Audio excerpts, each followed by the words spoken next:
Olá, eu sou Ivan Lima e você é muito bem-vindo ao canal Fatos Desconhecidos.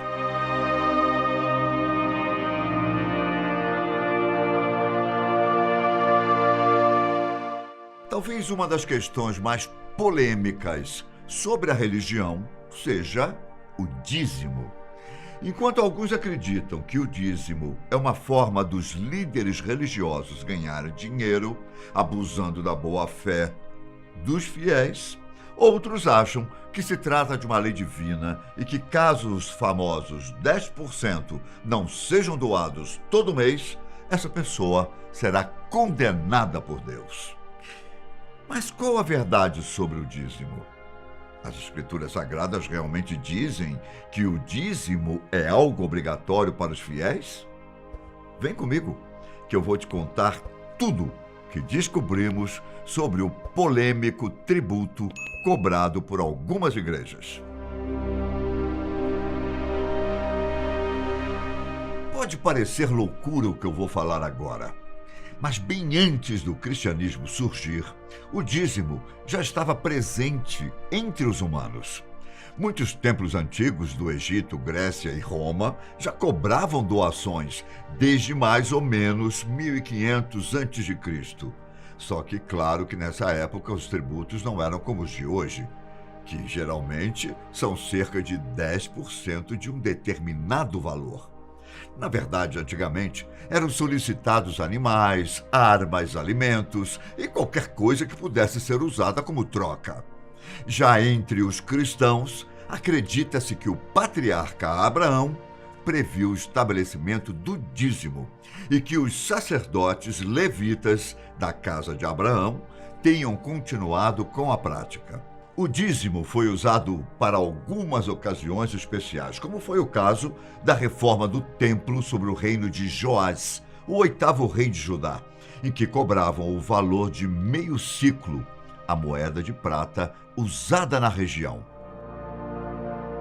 Embora haja algumas controvérsias sobre o dízimo, principalmente sobre a quantidade de vezes que é mencionado na Bíblia, e se o tributo seria obrigatório para os cristãos, hoje em dia é comum que muitas igrejas peçam como forma de sustento de seu aparato e do seu corpo clerical. Em algumas igrejas, o dízimo é obrigatório, enquanto em outras é facultativo, e o valor varia dependendo de cada igreja. Por cerca de 300 anos, os cristãos não tinham tal costume.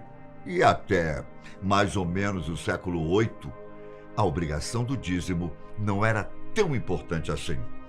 Um dos primeiros escritores cristãos a citarem o dízimo foi São Cipriano. Ao longo dos anos, a oferta foi ficando cada vez mais consolidada como uma ajuda para os mais necessitados e um apoio financeiro para os obreiros cristãos, principalmente na fundação de novos templos sagrados. Ou seja, quando o dízimo surgiu, seu objetivo realmente era fundar novas igrejas para espalhar a palavra de Jesus Cristo e ajudar os mais pobres, que realmente precisavam de um apoio financeiro. Em outras palavras, além de ajudar a divulgar os ensinamentos de Jesus, o dízimo era uma forma de ajudar o próximo, assim como o próprio Jesus nos ensinou. Sabe-se que no ano de 567, durante o Concílio de Tours, na França, a Igreja Católica interpretou de forma errônea os ensinamentos da Bíblia e afirmou que quem não devolvesse o dízimo não poderia reinar com Cristo. Basicamente, quem não dava a oferta não seria salvo. Em 585, no Concílio de Macon, também na região da França, ficou estabelecido que quem se negasse a pagar o dízimo seria excomungado, ou seja, ficaria de fora da comunhão da igreja. Foi aí que surgiu a regra sobre a quantia de 10% de posses dos fiéis. Mas foi só no século VIII e IX, durante o governo do imperador Carlos Magno, que a prática de cobrar o dízimo foi popularizada. E que se determinou que as pessoas que não dessem parte dos seus bens para a igreja deveriam pagar uma multa. Conforme Carlos Magno alargava o seu império, as cobranças do dízimo eram feitas nas regiões conquistadas. No século XII, quando aconteceram os concílios de Latrão, foram estabelecidas novas normas e regras para os dízimos. As doações feitas pelos fiéis deveriam ter um padrão, sendo dadas aos bispos, assim como muitas igrejas hoje em dia fornecem uma boa parte para pagar o salário dos pastores ou padres. O fato é que o verdadeiro sentido do dízimo foi deturpado ao longo dos anos. Por quê? Bom, a explicação é simples. A contribuição financeira é necessária para que o reino de Deus alcance mais pessoas através de nossos recursos. A Torá, que corresponde à primeira parte do Antigo Testamento, diz que Deus elaborou um plano perfeito para manter a tribo de Levi servindo as demais tribos no culto e nas dezenas de serviços que prestavam à comunidade de Israel. Pelo fato dos levitas não terem heranças territoriais como as outras tribos, eles precisavam de uma pequena ajuda, que no caso seriam os dízimos e ofertas dos demais fiéis. Sendo assim, nos é ensinado que devemos contribuir para que a evangelização aconteça, dando suporte aos homens que cumprem este papel. Quando os apóstolos de Jesus trabalhavam sua palavra, os discípulos faziam isso de forma voluntária, conforme cada necessidade.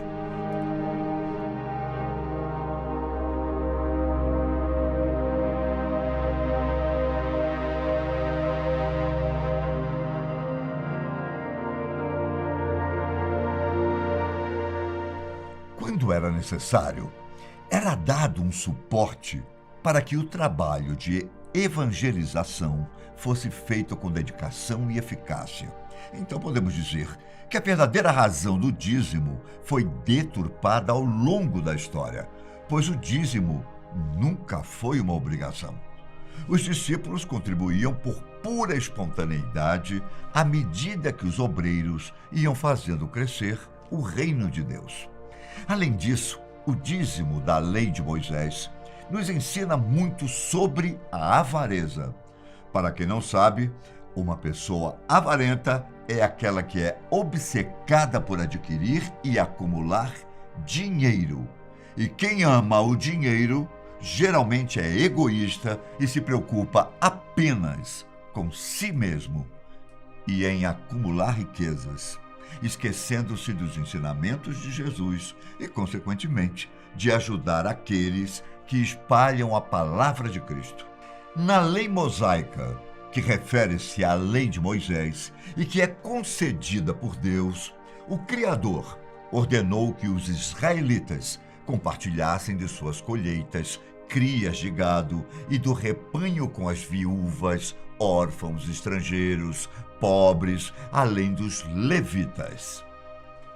Aparentemente, essa era uma maneira de Deus nos ensinar a sermos caridosos e a ajudar uns aos outros, pois assim não haveriam pessoas necessitadas em Israel. Então, quando falamos de dízimo, não devemos fazer uma relação com construir impérios ou enriquecer líderes religiosos, mas sim relacioná-lo com a caridade para com os pobres e ao amor ao próximo, compartilhando de nossos bens com quem está passando por necessidades. O grande problema são as pessoas que tentam distorcer os ensinamentos bíblicos. No Antigo Testamento, foi ensinado que dízimo significa compartilhar com o próximo, tanto que havia um dízimo especial de 3 em 3 anos. Nesse caso, era feita uma refeição coletiva, com todos comendo à vontade, inclusive os levitas, os estrangeiros, os órfãos, as viúvas e os próprios produtores. Já no Novo Testamento, houve, digamos assim, uma má interpretação de muitos líderes religiosos e da própria igreja. Ao longo da história, muita gente usou essa má interpretação para se enriquecer, A Igreja Católica, por exemplo, abusou da cobrança do dízimo, mas atualmente não impõe nada sobre o seu valor e aceita que cada um doe o que pode ou o que quer doar. Assim como foi dito em Mateus capítulo 21, versículo 13, e disse-lhes: está escrito, minha casa será chamada casa de oração, mas vós a tornastes em covil de ladrões. Qual seria a explicação para essa passagem bíblica? Segundo estudiosos, o trecho faz referência às pessoas que fazem do templo de Jesus um lugar para obter lucros.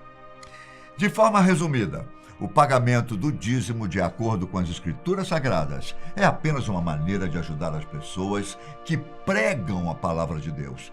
Ninguém é e nem deve ser obrigado a pagar o dízimo, pois essa obrigatoriedade não tem relação alguma com o dízimo bíblico. Entretanto, todo filho de Deus deve contribuir para a obra do Senhor e ajudar seus semelhantes, que passam por necessidades. E vale lembrar que isso deve ser feito de forma espontânea, de coração, e não como um sentimento de obrigação. Também é importante destacar que na época de Cristo, nenhum dos apóstolos cobraram o dízimo dos crentes, nem mesmo usaram passagens bíblicas para constranger os irmãos, dizendo que a porta do paraíso iria se fechar caso eles não contribuíssem. Eles tinham o conhecimento de que os dízimos eram alimentos que deveriam ser compartilhados com os levitas, órfãos, viúvas e estrangeiros pobres nas terras de Israel. O fato é que o dízimo está presente na Bíblia. E você? Qual a sua opinião sobre o assunto? Eu me despeço por aqui, mas nos vemos em outra ocasião, aqui na Fatos Desconhecidos. Fiquem com Deus e até a próxima. Tchau.